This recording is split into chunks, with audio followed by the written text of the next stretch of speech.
يثبي الجلال الواحد الديان تلقى المسرة والقطوف دواني.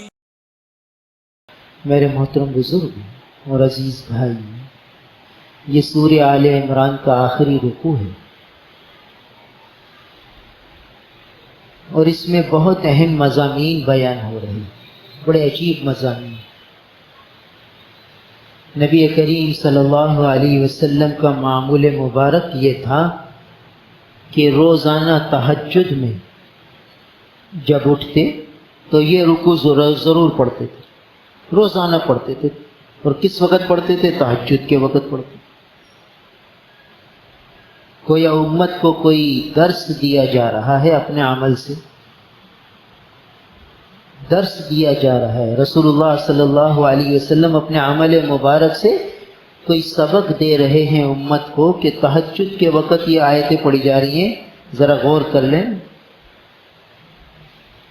اور ان آیات مبارکہ کا شان نزول بھی بڑا عجیب ہے۔ حضرت عطا ابن ابی رباح رضی اللہ تعالیٰ عنہ صدیقہ کائنات کے پاس آئے اور ام المومنین سے فرمایا کہ رسول اللہ صلی اللہ علیہ وسلم کی کوئی عجیب بات تو سنو۔ صحابہ کی زندگی کا اہم مشغلہ نبی پاک صلی اللہ علیہ وسلم کی زندگی کو سننا اور سنانا، یعنی ان کی مجلسوں کا عنوان، ان کی محفلوں کا محور اور مرکز رسول اللہ صلی اللہ علیہ وسلم کی مبارک زندگی تھی۔ رسول اللہ صلی اللہ علیہ وسلم کی زندگی کو سننا، سنانا، عمل میں لانا، یہ ان حضرات کی زندگی کا مقصد حیات ہے، اور اس میں ان کو مزہ آتا تھا۔ تو حضرت عطا فرماتے ہیں کہ ام المومنین سے عرض فرمایا کہ نہیں اماں جان، رسول اللہ صلی اللہ علیہ وسلم کی کوئی عجیب بات تو سنو، عجیب بات سنو۔ تو اماں جان نے فرمایا کہ رسول اللہ صلی اللہ علیہ وسلم کی کون سی بات عجیب نہیں تھی؟ رسول اللہ صلی اللہ علیہ وسلم کی زندگی کا ہر لمحہ عجیب تھا، ہر لمحے کی شان ہی عجیب تھی۔ کیا کیا سنائیں آپ کو؟ تو فرمایا اچھا ایک قصہ سناتی ہوں آپ کو، ایک قصہ سناتی ہوں۔ پھر فرمایا کہ ایک دن اللہ کے رسول صلی اللہ علیہ وسلم رات کو بستر پر تشریف لائے اور میرے ساتھ لیٹ گئے۔ پھر مجھ سے فرمایا کہ اگر تم اجازت دو تو میں کچھ نفل پڑھ لوں۔ مجھ سے اجازت لی، میں نے کہا جی پڑھ لیجیے۔ عجیب، رسول اللہ صلی اللہ علیہ وسلم کی زندگی کا ہر عمل سبق ہے کہ کیسے زندگی گزارنی ہے۔ یعنی رات کا وقت ہے، بیوی کے ساتھ لیٹے ہوئے ہیں، نفل پڑھنے کا داعیہ ہوا تو بیوی سے اجازت لے رہے ہیں کہ اگر آپ کی اجازت ہو تو میں نفل پڑھ لوں۔ کوئی سبق دیا جا رہا ہے امت کو کہ دیکھو، ایک حقوق اللہ ہیں، ایک حقوق العباد ہیں، حقوق اللہ بھی پورے کرنے، حقوق العباد بھی پورے کرنے۔ آزاد نہیں ہے مومن، آزاد نہیں، ہر لمحے پابند ہے، جو جی میں آیا ویسے زندگی گزار لے، یہ مومن کی شان نہیں۔ مومن ہر لمحے پابند ہے، امام الانبیاء ہیں، سرور کونین ہیں، مگر بیوی سے اجازت لے رہے ہیں کہ اجازت دو تو میں کچھ نفل پڑھوں۔ سبق دیا جا رہا ہے کہ رات کا وقت بیوی کا ہے، وہ وقت اسے دیا جائے، دوستوں کو نہ دیا جائے۔ لوگ راتوں کو دوستوں کے ساتھ بیٹھے رہیں گے اور یہ اکیلی ترستی رہے گی، اور جب یہ آئے گا تو یہ سوئی بھی ہوگی، یہ بھی آ کے سو جائیں گے۔ اس کے دل میں کیا تھا، کیا سننا تھا، کیا سنانا تھا، کچھ پتہ نہیں، کچھ پتہ نہیں۔ پھر لڑائی جھگڑے ہوتے۔ ایک اور قصہ امام الانبیاء کا، یہ حقوق العباد سکھا رہے ہیں نبی اپنی زندگی سے۔ اگر یہ ہم نبی کی زندگی کو اپنا لیں تو گھر کی فضا خوشگوار ہو جائے۔ آج میاں بیوی میں اکثر لڑائیاں، پھر طلاقوں کا کیوں رواج ہونے لگا؟ طلاقوں کا رواج اس لیے ہونے لگا کہ نبی کی زندگی سامنے نہیں، نہ عورت کے سامنے ہے نہ مرد کے سامنے ہے، نہ دولہا کو پتہ ہے کہ اب مجھے کس طرح زندگی گزارنی ہے، نہ بیوی کو پتہ ہے۔ ہر ایک اپنی خواہش پوری کرنے میں ہے، اپنے مفاد کے گرد گھومتا ہے۔ دولہا اپنا مفاد چاہتا ہے، دلہن اپنے مفاد چاہتی ہے، پھر یہ مفادات کی جب جنگ ہوتی ہے تو پھر لڑائیاں ہوتی ہیں۔ نبی کی سنت دیکھیے، نبی کا عمل دیکھیے، نبی کی زندگی دیکھیے، تو سیرت طیبہ کی میں ہمیں زندگی گزارنے کا سلیقہ ملے گا۔ حضرت عبداللہ ابن عباس رضی اللہ عنہما فرماتے ہیں کہ 10 سال کی عمر تھی، 10 سال کی، کہ مجھے شوق ہوا کہ میں یہ دیکھوں کہ میرے آقا نبی کریم صلی اللہ علیہ وسلم رات کو وقت کیسے گزارتے ہیں، رات کی زندگی ان کی کیسی ہے۔ دن کی زندگی تو سامنے ہے، رات کی زندگی تو دیکھوں۔ تو ام المومنین سیدہ جو ہے حضرت میمونہ رضی اللہ تعالیٰ عنہ، ان کی خالہ تھی حضرت میمونہ رضی اللہ تعالیٰ، ان کا بھی بڑا عجیب قصہ ہے۔ تو حضرت میمونہ رضی اللہ تعالیٰ عنہ کے پاس، خالہ جان کے پاس آ گئے، میں رات آپ کے یہاں گزاروں گا۔ تو بھانجے تھے، ٹھیک ہے آ جاؤ۔ اور اس دن رسول اللہ صلی اللہ علیہ وسلم کی باری سیدہ میمونہ رضی اللہ تعالیٰ عنہ کے گھر تھی۔ رسول اللہ صلی اللہ علیہ وسلم تشریف لاتے ہیں اور یہ 10 سال کا بچہ ہے۔ بخاری شریف میں پوری حدیث موجود ہے کہ ان کی غرض کیا تھی۔ یہ رات کے معمول دیکھنے گئے تھے کہ میرے آقا رات کس طرح گزارتے ہیں۔ تو فرماتے ہیں کہ رسول اللہ صلی اللہ علیہ وسلم اور خالہ جان بستر کی لمبائی میں لیٹ گئیں اور مجھے بستر کی چوڑائی میں پاؤں کی طرف لٹا لیا، اور رسول اللہ صلی اللہ علیہ وسلم تھوڑی دیر اپنی زوجہ محترمہ سے گفتگو فرماتے رہے، پھر سو گئے۔ یہ سبق ہے کہ رات سونے سے پہلے بیوی سے کچھ بات چیت کر لو، دن بھر کا وہ غبار نکال دے، اسے سنو کیا کہتی ہے۔ اب کون اس سنت پر عمل کرتا ہے؟ جب آدمی دیر سے گھر آئے گا تو سو جائے گی، وہ کیا اپنی زندگی سنائے گی؟ پھر لڑائیاں، پھر جھگڑے، پھر فساد، پھر بگاڑ، پھر کیا سے کیا، پھر آخر میں طلاق، پھر بچے رول گئے، پھر بچے بکھر گئے۔ بھائی رات کے وقت بیوی کے ساتھ مل کر بچوں کی تربیت کے مشورے کرنے کہ بچے کی کیسے تربیت کریں، بیٹی کی کیسے تربیت کریں، بیٹی نے وقت کیسے گزارا، بیٹے نے وقت کیسے گزارا۔ کہتے ہمیں اب تو وقت ہی نہیں ہے، بھائی کیا کریں، ہم تو تھکے آتے ہیں، پھر کھانا کھا کے تھوڑا دوستوں میں چلے جاتے ہیں، ذہن فریش ہو جاتا ہے۔ دوستوں میں نہ جائیں تو ذہن فریش نہیں ہوتا، بوجھ ہوتا ہے، سارا دن دکان کی ٹینشن، پھر گھروں کی ٹینشن، کیا کریں، دوستوں میں چلے جاتے ہیں۔ آپ دیکھیں ہوٹلوں پر کیا رش ہوتا ہے۔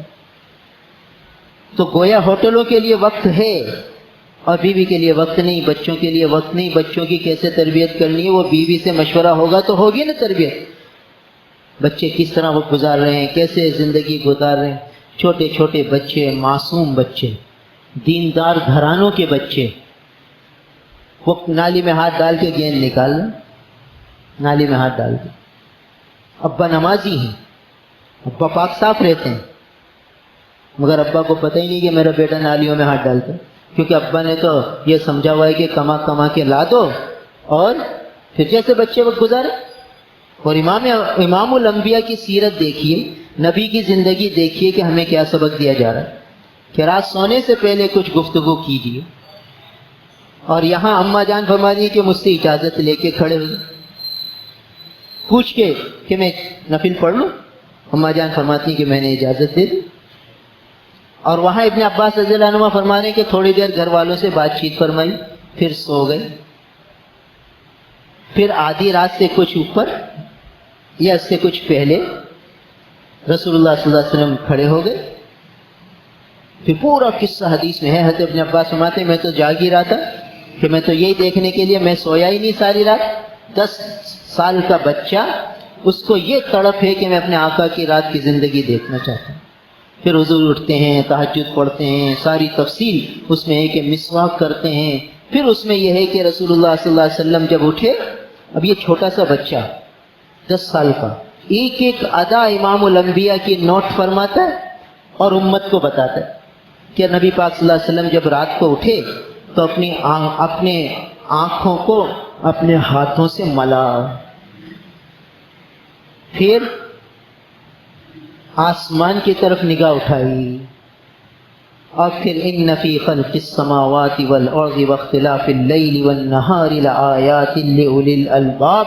رسول اللہ صلی اللہ علیہ وسلم نے پورا رکوع آل عمران کا آخری رکوع تلاوت فرمایا۔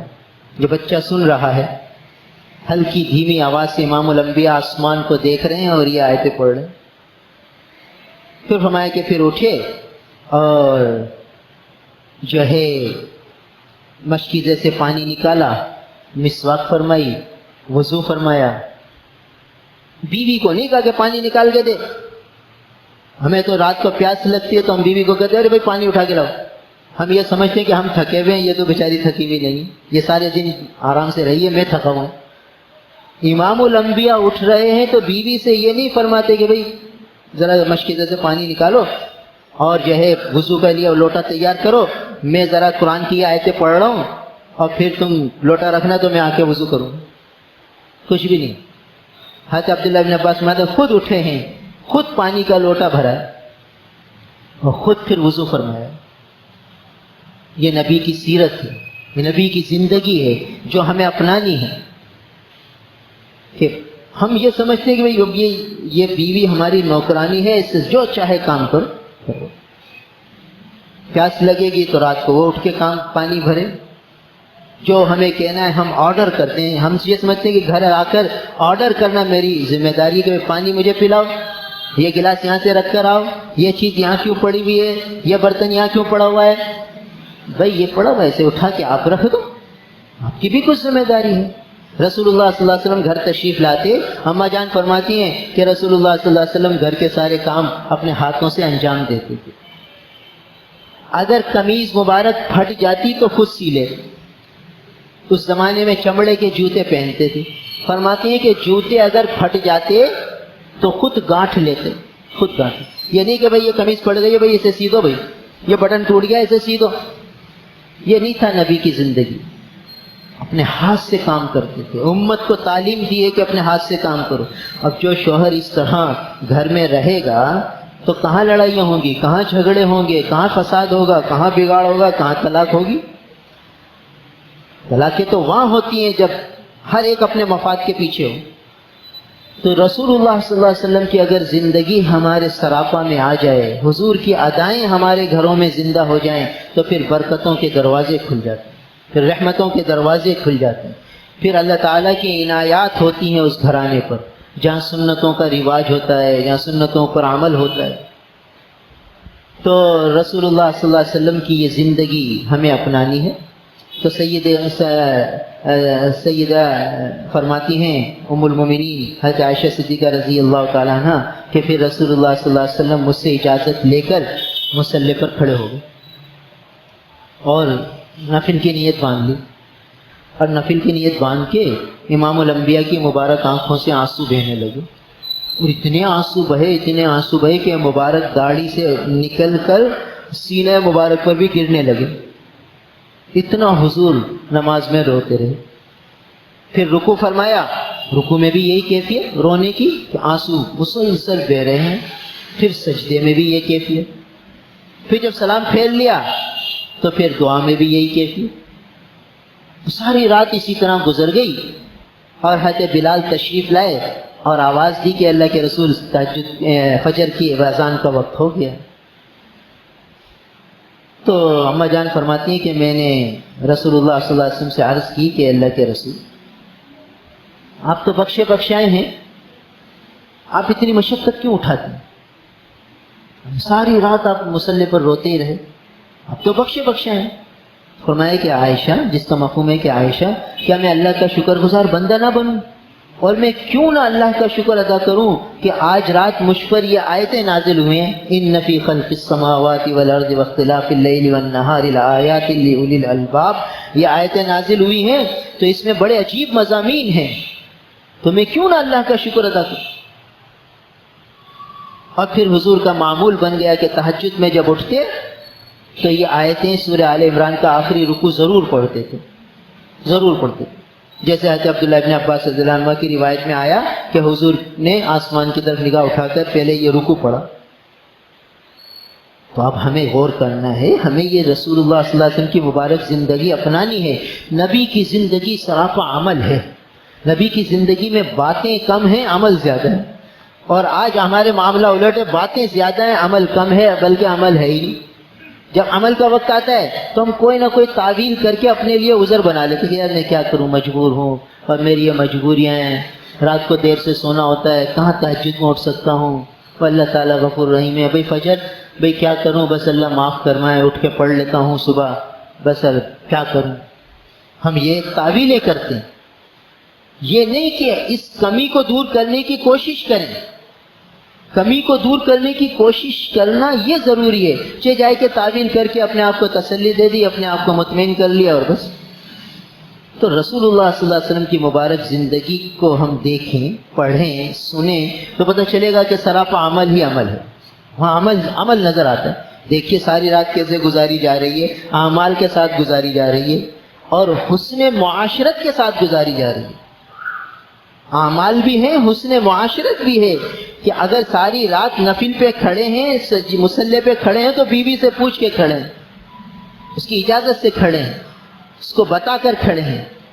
یہ نہیں کہ وہ ویسے شروع ہو گئے اور وہ بیچاری پریشان ہیں اور یہ ان کو ہوش ہی نہیں، ویسے میں تو بڑی عبادت میں لگا ہوا ہوں، میں تو عبادت کر رہا ہوں، یہ نہ۔ تو بہرحال یہ آل عمران کا آخری رکوع، اس میں بڑے عجیب مضامین ہیں۔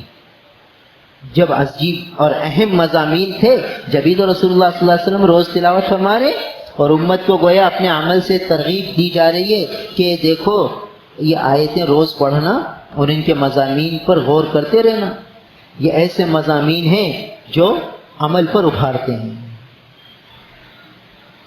اور ایک روایت میں آتا ہے کہ اللہ کے حبیب صلی اللہ علیہ وسلم فرمایا، جس کا مفہوم ہے کہ اس شخص کے لیے ہلاکت ہے کہ جو سورہ آل عمران کا آخری رکوع پڑھے اور پھر اس میں غور و فکر نہ کرے، غور و فکر نہ کرے، اس کے لیے ہلاکت ہے۔ یعنی اتنے اہم مضامین ہیں کہ اگر آدمی تھوڑی سی غور و فکر کرے تو کہاں سے کہاں پہنچ جائے، سوچے گا، غور کرے گا تو عمل کا داعیہ پیدا ہوگا۔ یہ آیت عمل پر ابھارنے کے لیے ہے کہ اگر ان آیتوں پر آدمی غور و فکر کر لے تو پھر عمل پر آسانی سے آ سکتا ہے۔ نسخہ کیمیا ہے عمل پر آنے کا کہ تھوڑا سا غور و فکر کرے۔ ایک بزرگ جا رہے تھے، دیکھا کہ ایک شخص بیٹھے ہوئے ہیں، وہ بھی بزرگ تھے، زاہد تھے، دنیا سے بے رغبت اور عبادت میں منہمک۔ ایک طرف ان کے قبرستان تھا اور دوسری طرف کوڑا کرکٹ تھا، پورا کرکٹ کا ڈھیر تھا، سارے شہر والے وہاں کوڑا ڈالتے تھے۔ ایک طرف قبرستان، دوسری طرف کوڑے کرکٹ کا ڈھیر، یہ ایک طرف کونے میں بیٹھے ہوئے اپنی عبادت میں لگے ہوئے تھے۔ تو یہ جو گزرنے والے بزرگ تھے فرمایا کہ بھائی دنیا کے دو خزانے تمہارے سامنے رکھے ہوئے، دنیا کے دو خزانے تمہارے سامنے رکھے ہوئے، تمہارے لیے عبرت کے لیے یہی کافی ہے۔ ایک طرف یہ قبرستان جو انسانوں کا خزانہ ہے اور ایک طرف یہ کوڑا کرکٹ جو دنیا کی چیزیں تھیں، دنیا کا عیش و عشرت کا سامان تھا، دیکھو کس انداز میں پڑا ہوا۔ جسے آج کوئی پھوٹی کوڑی دے کر خریدنے کو تیار نہیں، کل یہی چیزیں کس شان کی تھی۔ یہ قبرستان یہ کچھ سبق دے رہا ہے کہ یہی وہ لوگ تھے جو دنیا میں چلتے تھے، بستے تھے، ہنستے تھے، کھیلتے تھے اور نہ معلوم کس طرح زندگی میں اپنی گناہوں میں ڈوب کر گزار رہے تھے یا اطاعت میں لگے ہوئے تھے۔ آج دیکھو ان کے ساتھ کیا معاملہ ہے۔ تو یہ انسانوں کا خزانہ بھی تمہارے سامنے، یہ بھی عبرت کے لیے کافی ہے، اور یہ دنیا کا خزانہ بھی تمہارے سامنے کہ دنیا کی چیزوں میں غور کرو تو انجام نظر آئے گا کہ یہ کیا ہے۔ ختم ہونے والی چیزیں، فانی ہو جانے والی چیزیں، مٹی ہو جانے والی چیزیں، اس سے دل لگاتے ہو؟ یہ دل لگانے کی چیزیں ہیں؟ ارے بھائی یہ تو ضرورت کا سامان ہے، سامان ضرورت ہے، ضرورت پوری کی اور بس، اس میں کیا دل لگانا، کیا اس میں منہمک ہونا، ضرورت پوری کی اور بس۔ اس سے زیادہ اس میں لگنا اپنے آپ کو ہلاکت میں ڈالنا. تو اگر آدمی ہر وقت یہ غور کرتا رہے تو پھر کیا ہوگا؟ پھر اس کا دل اس دنیا کی رنگینی سے ہٹے گا، دنیا کی چمک دمک اس کو اپنی طرف مائل نہیں کرے گی، بلکہ آخرت کی جو نعمتیں ہیں وہ اسے ہر وقت مستحضر ہوں گی اور اسی طرف یہ چلتا چلا جائے گا. یہ ہے اس آیت میں سبق کہ آدمی ہر وقت غور و فکر کرتا رہے، سوچتا رہے. دنیا کی ہر چیز اسے فنا کا سبق دے گی کہ دیکھو یہ مٹنے والی ہے. اب دیکھو ایک کار کا ڈھانچہ نظر آتا ہے، یہی وہ کار تھی جو آج سے کچھ عرصے پہلے بڑی رنگین تھی، بڑی کیسی دلکش تھی کہ اس کی طرف دل کھینچتا تھا، اس کے لیے بکنگیں کرائی جا رہی تھی، پیسے جمع کرائے جا رہے تھے اور قسطیں بھری جا رہی تھیں کہ ہماری نئی 0 میٹر کال آ گئی، کمپنی سے ڈائریکٹ خریدیے. اور آج اس کا حشر یہ ہے کہ یہ کباڑی کے پاس کھڑی ہے اور اس کی کوئی حیثیت ہی نہیں، کلو کے حساب سے جا رہی ہے. اب خریدو، اب بیٹھو اس میں، اب اس ڈھانچے میں بیٹھو. کہتے یہ کوئی بیٹھنے کی چیز کیا ہو گیا؟ کہتے یہ تبدیلی آ گئی. یہ ہے فنا کا درس جو دنیا کی ہر چیز ہمیں دیتی ہے. حضرت عبداللہ ابن عمر رضی اللہ عنہ ویرانے میں چلے جاتے تھے. ویرانے میں، وہ ویرانہ جو کبھی آباد ہوتا تھا تو کچھ مکانات ہوتے تھے، کچھ گرے ہوئے، کچھ بنے ہوئے، اور کچھ دیواریں ٹوٹی ہوئی، کچھ آدھی بڑی کھڑی ہوئی، آدھی گری ہوئی. تو اس ویرانے میں جا کر سوال کرتے، این اہلک، این اہلک، ارے تمہارے بسنے والے کہاں چلے گئے، کہاں چلے گئے؟ ارے بھائی ویرانہ ہے، کون جواب دے گا ان کو؟ مگر یہ اپنے آپ کو سکھانے کے لیے جاتے تھے، اپنے آپ کو سکھانے کے لیے، اپنے آپ کو سبق دینے کے لیے سوال کرتے تھے کہ ارے تمہارے بسنے والے کہاں چلے گئے؟ کچھ عرصے پہلے یہی بستی تھی جہاں بڑی رونق تھی، بڑا بازار تھا، بڑی رانائی تھی، سب کچھ تھا، اور آج یہ اجڑا ہوا دیار ہے، یہاں کوئی بسنے کو تیار نہیں، کوئی رات گزارنے کو تیار نہیں. کہ بولے ویرانہ ہے، یہاں کون رات گزارے گا؟ یہاں ڈر خوف آنے لگا. یہ ہے انجام ان آبادی کا. تو غور و فکر ہمیں یہ سبق دیتا ہے. جب یہ سبق ملے گا تو پھر آدمی عمل پر آئے گا تو بھئی یہ چیزیں دل لگانے کی نہیں. اور جب ان چیزوں سے دل ہٹے گا تو پھر حقوق کی ادائیگی کے جذبے ہوں گے کہ اس کو بھی دے دوں، اس کو بھی دے دوں، اس کو بھی دے دوں، جان چھوڑو. اور جب ان پہ دل لگائے گا تو کہے گا یہ بھی میرا، یہ بھی میرا، یہ بھی میرا، یہ بھی میرا. اس کا کہاں سے آیا؟ اس کو کیسے دوں بھائی؟ میرا ہے. اور جب یہ پتہ ہے کہ یہ پانی ہے، یہ مٹ جائے گا، یہ ختم ہو جائے گا، تو پھر دینے کی فکر ہوگی. رسول اللہ صلی اللہ علیہ وسلم کی مبارک صحبت سے صحابہ نے یہ بات سیکھ لی. اس لیے وہ دینے والے تھے، لینے والے نہیں تھے، اور بے حساب دیتے تھے. پھر اللہ نے دیکھیے کیسی برکتوں کے دروازے کھولے تھے. تو یہ آیت آخری رکوع بڑا اہم ہے، چونکہ تہجد کی دعائیں چل رہی تھیں کچھ عرصے پہلے سے.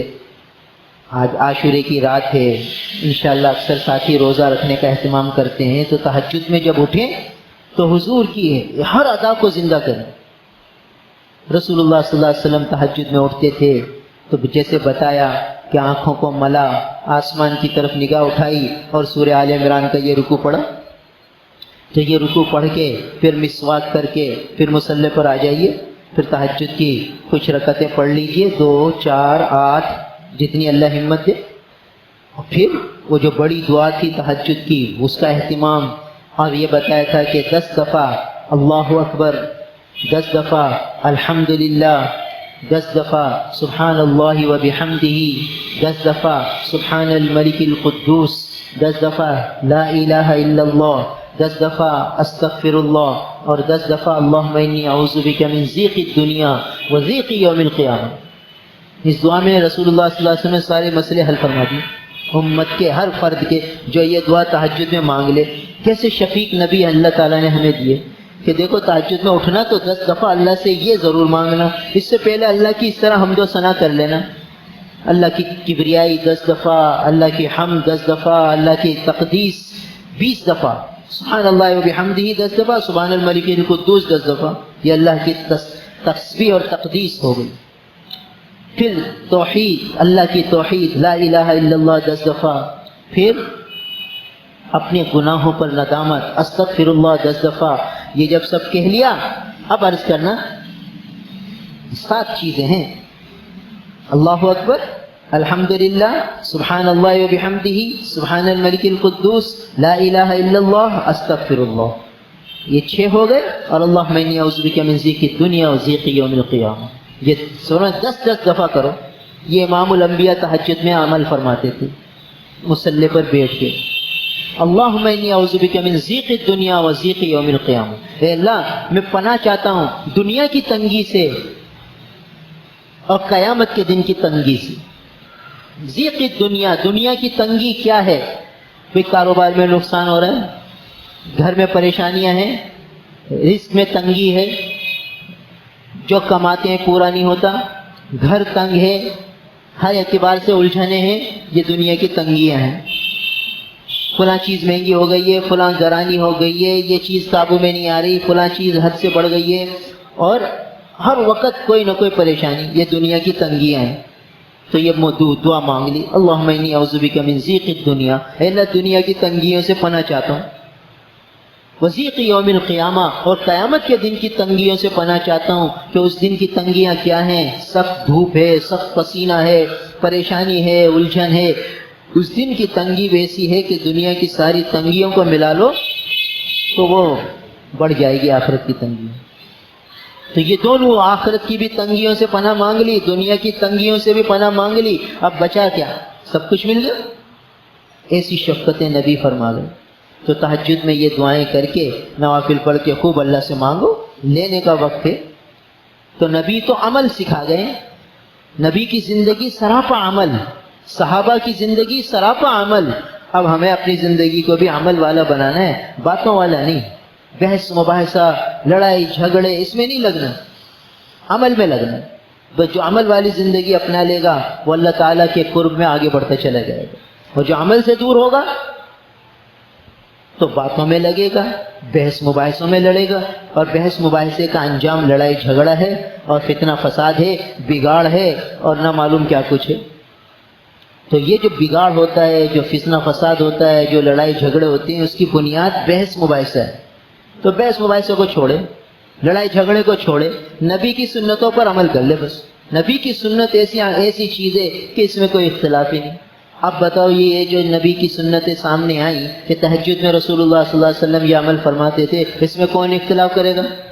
کون کہے گا کہ نہیں بھائی یہ نہیں کرنی چاہیے، یہ غلط ہے؟ احادیث مبارکہ میں موجود ہیں، رسول اللہ صلی اللہ علیہ وسلم کا عمل مبارک ہے، کوئی بھی اختلاف نہیں کرے گا، سبھی اس پر عمل کریں. ہر مسلمان کو یہ عمل کرنا ہے، اور عمل کے ذریعے صحابہ نے اس کو زندہ رکھا ہے، ہمیں بھی ان اعمال کو زندہ رکھنا ہے. تو بہرحال یہ جو آخری رکوع ہے بڑا عجیب اور بڑا اہم ہے. فرماتے ہیں ان فی خلق السماوات والارض واختلاف اللیل والنہار لآیات لأولی الالباب. بے شک آسمانوں اور زمینوں کے پیدا کرنے میں اور دن اور رات کے عدلنے بدلنے میں، آنے جانے میں، لآیات نشانیاں ہیں. کن لوگوں کے لیے؟ لأولی الالباب، عقل والوں کے لیے. عقل والوں کے لیے اللہ تعالیٰ کی قدرت کی نشانیاں ہیں. عقل والے اس کو اللہ کی قدرت سمجھتے ہیں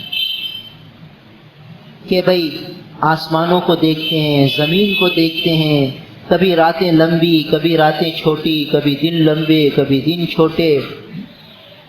دن چلا جاتا ہے، رات آ جاتی ہے، رات چلی جاتی ہے، دن آ جاتا ہے. کبھی ایسا نہیں ہوا کہ رات آئی ہو تو یہ کہے کہ میں اب نہیں جاتی بھائی، اور دن کہے کہ میں نہیں جاتا بھائی. اپنے وقت پہ دن آ رہا ہے، اپنے وقت پہ رات آ رہی ہے، سارا ایک محکم نظام چل رہا ہے. تو یہ اللہ تعالیٰ کا نظام ہے، اللہ تعالیٰ کی ذات نے اس کو بنایا. تو اس میں کس کے لیے نشانیاں ہیں؟ عقل والوں کے لیے. احمقوں کے لیے، بے وقوفوں کے لیے نشانی نہیں ہے. بے وقوف تو سوچتا ہی کچھ نہیں. عقل والا سوچے گا تو اسے سب سمجھ میں آ جائے گا. دیکھو، ایک ریل گاڑی آ رہی ہے، ایک دیہاتی آدمی اس کو دیکھتا ہے. تو جب دیکھتا ہے کہ بھئی ہری جھنڈی دکھائی اسٹیشن ماسٹر نے تو گاڑی چل پڑی. اور آگے اسٹیشن ماسٹر نے لال جھنڈی ہلائی تو گاڑی رک گئی. تو یہ دیہاتی کہے گا کہ بھئی ہری جھنڈی میں بڑی طاقت ہے، ہری جھنڈی میں بڑی طاقت ہے، اتنی بڑی ریل گاڑی روک دی اس ہری جھنڈی نے. لال جھنڈی میں اتنی طاقت کہ چلتی گاڑی روک دی، اور ہری بتی میں اتنی طاقت کہ اتنی بڑی گاڑی کو چلا دیا. ادھر ہری بتی چلی اور گاڑی چل پڑی، ادھر ہری جھنڈی لال جھنڈی آئی تو یہ اتنی بڑی گاڑی رک گئی. تو یہ دیہاتی آدمی کہے گا کہ بھئی بڑی طاقت ہے اس میں. تو ایک اس سے کچھ عقل رکھنے والا آدمی کہے گا احمق، یہ جھنڈی میں طاقت تھوڑی ہے، تو اندر بیٹھا ہوا ایک ڈرائیور ہے وہ اس کو چلا رہا ہے، اس میں طاقت ہے، وہ چلا رہا ہے. وہ ہری جھنڈی کو دیکھتا ہے تو ہری جھنڈی کو دیکھتا ہے تو روک لیتا ہے، لال جھنڈی کو دیکھتا ہے تو روک لیتا ہے، ہری جھنڈی کو دیکھتا ہے چلا دیتا ہے. اس میں طاقت ہے. ہری جھنڈی میں کوئی طاقت نہیں، لال جھنڈی میں کوئی طاقت نہیں، چلانے والے میں طاقت ہے. ایک دوسرا اس سے زیادہ جاننے والا کہتا ہے بھائی ڈرائیور کی کوئی طاقت تھوڑی ہے، اس گاڑی میں جو کل پرزے لگے ہوئے ہیں، جو اس کا انجن ہے، جو اس کا بریک ہے، اس میں طاقت ہے.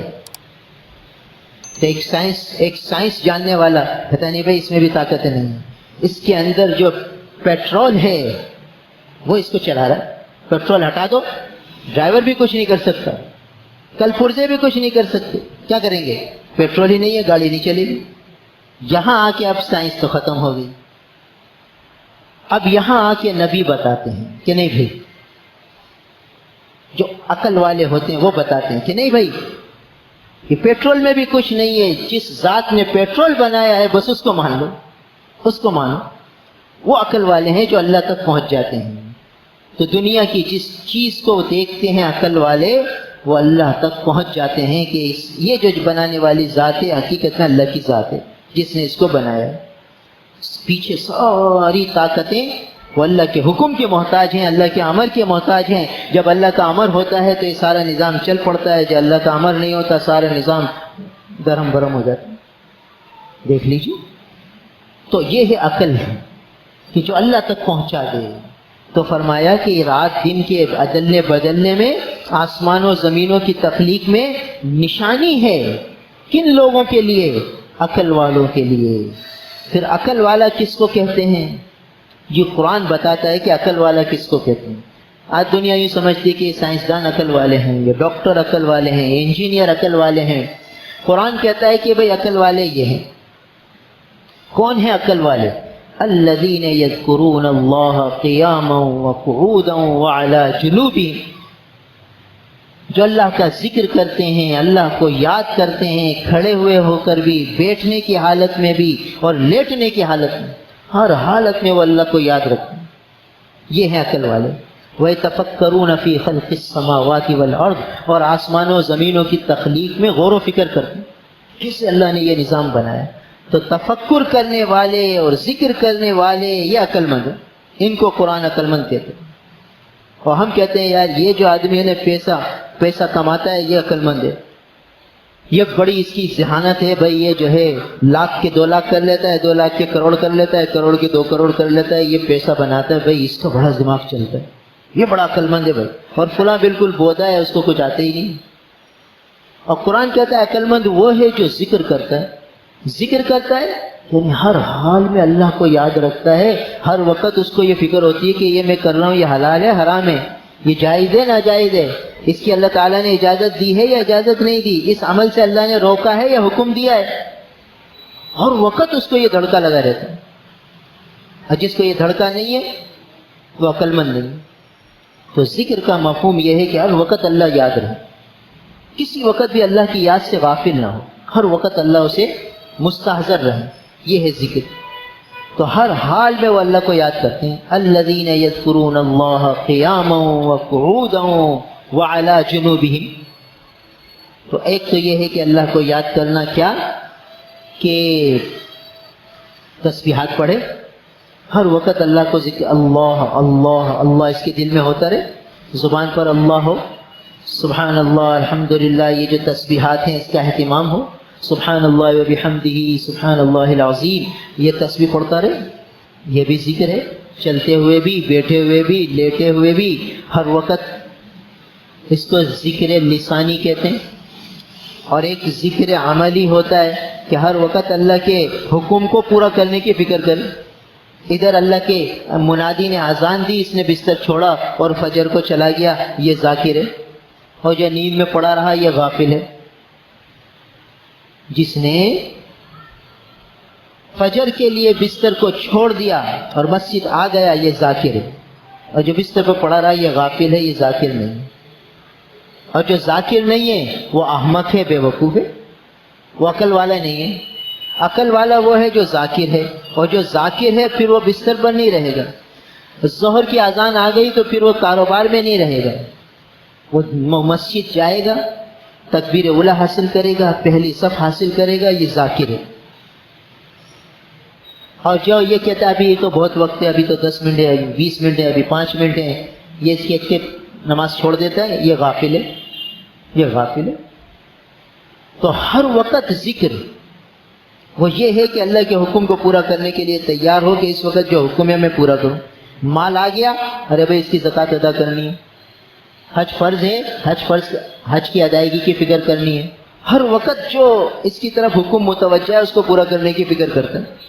بھائی اب میں بیوی شوہر بن گیا، اب میرے ذمے کیا حقوق ہیں، اب میں باپ بن گیا، میرے ذمے کیا حقوق ہیں، میں پڑوسی ہوں، میرے ذمے کیا حقوق ہیں، میں ملازم ہوں، میرے ذمے کیا حقوق ہیں، میں سیٹھ ہوں، میرے ذمے کیا حکم ہے۔ ہر وقت یہ ہے ذکر عملی۔ بتائیے کتنے لوگ اس میں ذاکر ہیں اور کتنے غافل ہیں؟ یعنی میں سیٹھ ہوں، مالک دکان ہوں، تو مجھے ملازم کی کوتاہیاں تو نظر آتی ہیں کہ یوں کرتا ہے، یوں کرتا ہے، یوں کرتا ہے۔ میری زیادتیاں، میں جو اس پہ زیادتی کرتا ہوں وہ یاد نہیں آتی۔ میں نے اس کو کہا بھائی 8 بجے تمہاری چھٹی ہو جائے گی، اور میری دکان 10 بجے تک کھلتی ہے، تو میں اسے 10 بجے تک روکتا ہوں، 2 گھنٹے زبردستی بٹھاتا ہوں کہ نہیں بیٹھو، چھٹی نہیں دیتا۔ تو مجھے یہ یاد نہیں آتا کہ میں زیادتی کر رہا ہوں، مجھے یہ یاد آتا ہے کہ یار یہ 8 بجے کے بجائے 7:30 پہ چلا جاتا ہے۔ اس کا آدھا گھنٹہ مجھے نظر آتا ہے، اس میرے 2 گھنٹے جو میں نے اس کو دبا کے رکھا وہ مجھے یاد نہیں آتا۔ یہ غفلت ہے، یہ ذکر، یہ ذاکر نہیں ہے، چاہے اس کے ہاتھ میں تسبیح ہو۔ وہ ذکر لسانی تو کر رہا ہے، ذکر عملی نہیں کر رہا۔ زبان سے تو ذاکر ہے، عمل سے ذاکر نہیں ہے، عمل سے غافل ہو گیا۔ تو اس لیے ہر لمحے یہ سوچنا کہ میرے ذمے اس وقت کیا حکم ہے، اسے میں پورا کروں۔ بیوی کو تنگ کر رہا ہے، بچوں کے حقوق تلف کر رہا ہے، پڑوسیوں کو تنگ کر رہا ہے، سارے پڑوسی اس سے نالاں ہیں، پریشان ہیں، اور اس کے ہاتھ میں تسبیح ہے۔ تو یہ ذکر لسانی تو کر رہا ہے، ذکر عملی نہیں کر رہا کہ سارے پڑوسی اس سے پریشان ہیں۔ اس لیے ہر آدمی چوکن نہ رہے، ایسا نہ ہو کہ غفلت بھری زندگی گزار کے دنیا سے جائے۔ تو فرمایا کہ الذین یذکرون اللہ قیاما وقعودا وعلی جنوبہم، کہ جو اللہ کا ذکر کرتے ہیں کھڑے ہونے کی حالت میں، بیٹھے ہونے کی حالت میں، اور لیٹے ہونے کی حالت میں۔ وَيَتَفَكَّرُونَ فِي خَلْقِ السَّمَاوَاتِ وَالْأَرْضِ، اور آسمان و زمینوں کی تخلیق میں غور و فکر کرتے ہیں۔ اور غور و فکر کر کے کیا نتیجہ نکلتا ہے، یعنی کائنات کی ہر چیز میں غور کرتے ہیں کہ یہ کیسے بنی، اس کا انجام کیا ہے، اور ہمیں اس سے کیا درس ملتا ہے، ہمیں اس سے کیا سبق ملتا ہے۔ ہر چیز سبق دیتی ہے، ہر چیز سبق دیتی ہے۔ عجیب قصہ یاد آیا، ایک شخص ایک بزرگ کی تعریف سن کے ان سے ملنے گیا کہ میں ان بزرگ سے ملنے جاؤں۔ لوگوں نے کہا بڑے اللہ والے ہیں، بڑے بزرگ ہیں۔ تو یہ سوچ کے بھائی اللہ والے آدمی ہیں، چلو زیارت کر کے آؤں۔ تو وہ گئے ملنے کے لیے، کہ چلو میں ان سے بیعت ہو جاؤں گا۔ اب جب ان بزرگ سے ملے تو بزرگ نے پہلا ہی سوال یہ کیا کہ ہمارے لیے کیا لائے، ہمارے لیے کیا لائے۔ تو اس کا جو ایک تصور تھا، تخیل تھا، وہ سارا دھڑام سے گر گیا کہ یہ آدمی تو مانگنے والا ہے۔ لوگ تو کہہ رہے تو بڑا اللہ والا آدمی ہے، اس نے تو جھٹ سے پہلا سوال یہ کیا کہ ہمارے لیے کیا لائے۔ یہ سٹ پٹا گیا، کہنے کا حضرت میں تو کچھ بھی نہیں لائے۔ کہا چاہو، اور جو سب سے بری چیز ہے وہ لے کر آنا، سب سے بری چیز ہے نا وہ لے کر آنا، سب سے گندی، سب سے حقیر، سب سے گھٹیا چیز ہے وہ لے کر آنا۔ تو گیا وہ سوچنے لگا یا اللہ میں کیا یہ بزرگ تو کہہ رہے ہیں کوئی گھٹیا چیز لانا، کوئی گندی چیز لانا، خراب چیز لانا. لوگ تو اچھی چیز منگاتے ہیں، یہ کہہ رہے ہیں گھٹیا چیز لانا، خراب چیز لانا. میں کیا کروں؟ سوچتا رہا کہ کیا کون سی چیز خراب ہوگی. سوچتے سوچتے بیٹھا ہوا تھا، باغ کے اندر چلا گیا، باغ کے اندر بینچ پہ بیٹھ گیا، بینچ پہ بیٹھ کر سوچ رہے کہ کیا چیز گندی ہوگی، کیا چیز خراب ہوگی. تو وہیں اسے پاخانہ نظر آیا. اس نے کہا یار یہ پاخانہ ہی اٹھا لیتا ہوں اور اسے شاپر میں بند کر کے حضرت کو پیش کر دوں گا کہ مجھے تو سب سے گندی چیز یہ ملی ہے. تو اللہ والے تھے، ان کا ایک تصرف تھا، اللہ تعالیٰ کا ایک نظام ہے تکوین کا. اب اس آدمی نے وہ شاپر ہاتھ میں پہنا اور وہ پاخانے کو اٹھانے لگا تو ایک آواز آئی، کیا کرتا ہے؟ چونک کیا ہے، کہاں سے آواز آئی؟ ادھر ادھر دیکھا تو کچھ نظر نہیں آیا. پھر اس نے ہاتھ بڑھایا تو کیا کرتا ہے؟ دیکھا کہ وہ تو آواز پاخانے میں سے آ رہی ہے. تو اس میں سے آواز آئی کہ کیوں مجھے اٹھاتا ہے؟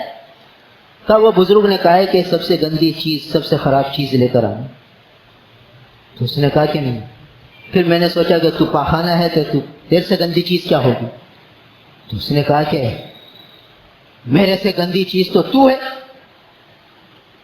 میری ابتدا دیکھ، میں کیا تھا؟ میں بڑی بریانیاں تھیا جس میں خوشبو کی مہک تھی. میں قورمے تھا جس کے لوگ کھینچے چلے آتے تھے میری خوشبو سے. میں تھوڑی دیر تیرے اندر رہا ہوں. ڈاکٹر کہتے ہیں 6 گھنٹے رہتا ہے یہ پاخانہ، یہ غذا، پھر زائل ہو جاتی. 6 گھنٹے میں نے تیری صحبت اختیار کی، میرا کیا حال ہو گیا. ساری دنیا مجھ سے نفرت کرتی ہے، ایسی بو ہے میرے اندر، ایسی بدبو ہے. تو برا تو ہے، مجھے برا دیتا ہے. تیری 6 گھنٹے کی صحبت نے میرا یہ حشر کر دیا. میرا اصل دیکھ میں کیا تھا. آنکھ کھل گئی.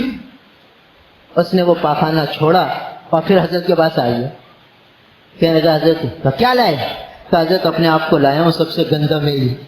مجھے اچھا کر دو، مجھے اچھا بنا دو کہ میں یہ اندر سے دنیا کی محبت نکل جائے، مال کی محبت نکل جائے، عجب نکل جائے، تکبر نکل جائے، حسد نکل جائے، دنیا کی رنگینیوں کی طرف کشش نکل جائے، آخرت کا دھیان آ جائے، آخرت کی فکر آ جائے، اللہ کی طرف دھیان بڑھ جائے، جنت کا شوق ہو جائے. ایسا مجھے بنا دو تو میں اچھا بن جاؤں.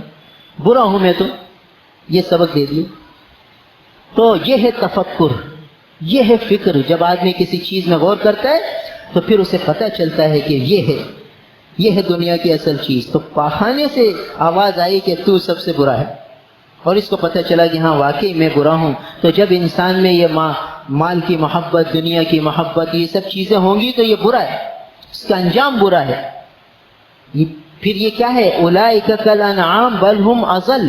پھر یہ چوپایا ہے بلکہ چوپاؤں سے بھی بدتر، کہ چوپائے اپنے مالک کی مان کے چلتے ہیں، یہ اپنے مالک کی بھی نہیں مانتے، اس سے بھی بدتر ہو جاتا ہے. اور پھر یہ جب صحیح رخ پہ آ جاتا ہے تو مسجد ملائکہ بن جاتا ہے، پھر فرشتوں سے بھی آگے نکل جاتا ہے، پھر فرشتوں سے بھی آگے اس کا مقام ہو جاتا ہے اگر یہ صحیح رخ پہ آ جاتا ہے. علماء نے لکھا ہے کہ جو نیک آدمی ہوتا ہے وہ عام فرشتوں سے افضل ہے، اس لیے کہ وہ اللہ کا قرب حاصل کر چکا ہے اور اس کے اندر دنیا کی خواہشات تھی، اس نے مغلوب کر کے اپنے آپ کو فرشتہ صفت بنا لیا. جیسے فرشتے اللہ کی نافرمانی نہیں کرتے، یہ بھی اللہ کی نافرمانی نہیں کرتا، یہ ان سے آگے نکل گیا. کیونکہ فرشتے نافرمانی نہیں کرتے تو اس لیے نہیں کرتے کہ ان کے اندر نافرمانی کا داعیہ نہیں ہے، اور انسان اب نافرمانی نہیں کر رہا، داعیہ ہونے کے باوجود نہیں کر رہا، تقاضا ہونے کے باوجود نہیں کر رہا، تو ان سے آگے نکل جاتا. تو یہ ہے تفکر. تو فرمایا کہ یہ تفکرون فی خلق السماوات والارض ربنا ما خلقت هذا باطلا. اے ہمارے رب، آپ نے یہ بے فائدہ پیدا نہیں کیا. غور و فکر کے نتیجہ کیا نکلتا ہے کہ اللہ یہ سارا نظام کائنات آپ نے بے فائدہ پیدا نہیں کیا. سبحانک فقنا عذاب النار. اے اللہ آپ کی ذات پاک ہے، ہمیں جہنم کے عذاب سے بچا لیجیے. یعنی کائنات میں غور و فکر کر کے جہنم سے بچنے کی فکر آ جائے، جس سے آج ہم سب خالی ہیں. جہنم سے ڈر، جہنم کا خوف یہ ہمارے دلوں سے نکلا ہوا ہے. جنت کا شوق، جنت کی فکر یہ سب دلوں سے نکلا ہوا ہے. دنیا کی لذت، دنیا کا مزہ، دنیا کا نفع یہ دلوں میں بیٹھا ہوا ہے. اس کے حصول کے لیے ہم چاق و چوبند ہیں اور آخرت کی اعمال میں ہماری سستی غفلت بڑھی ہوئی ہے، تو اس کی طرف آنا ہے۔ تو یہ رسول اللہ صلی اللہ علیہ وسلم کی تعلیمات ہیں جس پہ ہمیں عمل کرنا ہے۔ آگے اور بھی تفصیلی باتیں ہیں، آج چند باتیں عاشورے سے متعلق عرض کرنی ہے کہ بھائی عاشورے کا روزہ یہ افضل ترین روزہ ہے، تو اس کا اہتمام کر لیا جائے۔ افضل تو یہ ہوتا ہے کہ 9-10 کا رکھیں یا 10-11 کا رکھیں۔ اب بعض لوگ ان کو 2 روزے رکھنے کی ہمت نہیں ہوتی، تو ایک رکھنا چاہیں تو ایک بھی رکھنے کی گنجائش علماء نے دی ہے کہ ایک بھی رکھ لو، کم از کم عمل تو کرے آدمی، آگے تو بڑھے۔ بعض لوگ یہ سوچیں 2 رکھنے پڑیں گے، اب آج کا بھی نہیں رکھا، اب 11 کا رکھنا پڑے گا، مشکل ہوگی، چلو یہ بھی چھوڑ دو۔ نہیں بھائی، کام کر لو، موقع ہے، چھٹی کا دن ہے، تو آدمی ہمت کر کے روزے کا اہتمام کرے اور گھر والوں پر کھانے پینے میں تھوڑی سی وسعت رکھے۔ یہ 2 کام جو ہے عاشورے کے دن کرنے کے ہیں۔ پھر چھٹی کا دن ہے، تو یہ جو چھٹی کا دن ہوتا ہے یہ آخرت کے تاجر کے لیے کمانے کا دن ہے، گنوانے کا دن نہیں ہے کہ سو کے گزار دے، کمانے کا دن ہے۔ اب جب کامیاب تاجر یہ سوچتا ہے کہ بھئی میں تھوڑا سا مال لگاؤں، نفع بہت کما لوں، انویسٹمنٹ تھوڑی، نفع بہت زیادہ، تو اب یہ چھٹی کا وقت تھوڑی سی انویسٹمنٹ کریں، نفع کمائیں زیادہ۔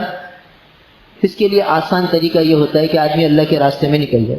دین کی محنت کے عنوان سے اللہ کا فضل ہے، مسورات کی بھی جماعتیں نکل رہی ہیں، مردوں کی جماعتیں بھی نکلتی ہیں، تو اپنا اوقات کو جماعتوں میں لگا دیں۔ پورا وقت نہیں لگا سکتا تو نصرت پہ جا سکتا ہے، ایک دن کی نصرت پہ جا سکتا ہے، سال کی پیدل جماعتیں ان کی نصرت پہ چلے جائیں، اپنی مسجد سے نکلی ہوئی جماعتیں ہیں ان کی نصرت پہ چلے جائیں، اپنی مسجدوں میں آئی ہوئی جماعتیں ہیں ان کے ساتھ اپنا وقت گزار لیں۔ اللہ کا شکر ہے، قاسم مسجد میں جماعتیں، پاٹولی مسجد میں جماعتیں، کئی مسجدوں میں جماعتیں آئی ہوئی ہیں، تو آدمی اپنے اوقات کو ان اللہ کے نئے راستے میں نکلے ہوئے مہمانوں کے ساتھ وقت لگائے اور گزارے، تو تھوڑے وقت میں بہت زیادہ نفع ہے، تھوڑے وقت میں بہت زیادہ نفع، کم انویسٹمنٹ، نفع زیادہ۔ کیا نفع کہ اب کیا ہوگا، کیا ملے گا، یہ آج ہمیں کچھ پتہ نہیں۔ ہمارے بہنوئی تھے، اللہ تعالیٰ ان کی مغفرت فرمائے، سکھر میں رہتے تھے، تو ہر سال چلہ لگاتے تھے، 4 مہینے بھی لگا لیے تھے، پھر جڑتے نہیں تھے، نہ شب جمعہ نہ گشت۔ تو ہم نے ان کو کہا کہ یار تمہارے چلے لگانے کا کیا فائدہ جب تم مکان پہ جڑتے نہیں ہو، تفریح کر کے آ جاتے ہو۔ تو نے کہا میں صاحب ایک بات کہوں؟ جی کہو۔ کہنے لگا یار میں اس لیے لگاتا ہوں کہ ایک دفعہ میں چلے پہ گیا تو ہماری تشکیل پہاڑوں پر ہو گئی، تو ہماری تشکیل امیر صاحب نے کر دی کہ بھئی 2 ساتھی چلے جاؤ، وہ پہاڑ کی چوٹی پہ ایک نیا ساتھی ہے، اس نے 3 دن کا ارادہ کیا ہے، اس کا بستر لانا۔ جسم کے تھوڑے موٹے تھے، تو بڑی مشکل سے وہ پہاڑ پہ چڑھے، سانس پھول رہا تھا، اور اس آدمی کے گھر گئے، انہوں نے دیکھا یار یہ اتنا موٹا آدمی اور اس کا سانس پھولا ہوا ہے، پسینے سے شرابور ہے، تو بھائی یہ کہ اس نے جلدی سے بستر دے دیا، اور بھائی چائے بھی پلائی، پانی بھی پلایا، اور جو ہے کہا میں انشاءاللہ بس پہنچ رہا ہوں، یہ بستر بھی لے جاؤ، پیسے بھی لے جاؤ، میں ضرور آؤں گا۔ پھر وہ آیا، سے روزہ بھی لگا لیا، تو پھر تو ہماری تو تشکیل پوری ہو گئی۔ چند سال گزر گئے، چند سال، 6-8 سال گزرے ہوں گے کہ ایک دن میں شب جمعہ میں گیا تو ایک پگڑی باندھا ہوا نوجوان، داڑھی چہرے پر، خوبصورت سا، وہ مجھے دیکھ کر تھوڑی دیر مجھے دیکھتا رہا اور آ کر گلے لگ گیا میرے۔ تو مجھے پہچانا؟ نہیں پہچانا۔ کہا تم سکھر میں رہتے ہو؟ کہا جی ہاں۔ تو تمہاری جماعت فلاں علاقے میں آئی تھی؟ کہا ہاں۔ کیونکہ تم ایک بستر وصول کرنے کے لیے آئے تھے، تمہارا سانس پھولا ہوا تھا۔ اس کو ساری باتیں یاد میں آ گئی۔ کہاں؟ کب وہ سہ روزہ میری قبولیت کا ذریعہ بن گیا۔ سہ روزے کے بعد پھر میں نے 4 مہینے لگائے، 4 مہینے کے بعد 2 چلے لگائے، پھر ملکوں کا بھی سفر کر لیا۔ اب میں روزانہ جڑتا ہوں، مرکز کے روزانہ والے ساتھیوں میں ہوں۔ میری بڑی خواہش تھی کہ میرا چلہ سکھر میں لگے تو میں اس موٹے سے ملوں جس نے مجھے وصول کیا۔ تو کہا یار بس اس لیے میں چلہ لگا لیتا ہوں کہ کوئی مغفرت کا سامان ہو جائے، کوئی مغفرت کا سامان ہو جائے۔ دیکھو ہماری عمر کے تھے، چلے گئے۔ اب وہ جو نوجوان محنت کرے گا، ساری زندگی کام کرتا رہے گا تبلیغ کا، آج قبر میں انشاءاللہ ان کے مزے ہوں گے، وقت پہ کام کر گئے، نفع کما گئے۔ تو تھوڑی انویسٹمنٹ ہے اور نفع بہت زیادہ ہے، لا فانی نفع ہے۔ اس لیے بھائی یہ انویسٹمنٹ کر لو، عاشورے کا دن اللہ کے راستے میں آدمی لگا لے، اور جو ہے جماعتوں کی نصرت پہ چلے جائے، اپنے محلے کی مسجد میں جماعتیں آئی ہیں ان کے ساتھ گشتیں ملاقاتیں کرے، آگے زیادہ دیر اور دور کے لیے عزم اور ارادے کرے. ٹھیک ہے، اللہ تعالی ہم سب کو عمل کی توفیق عطا فرمائے.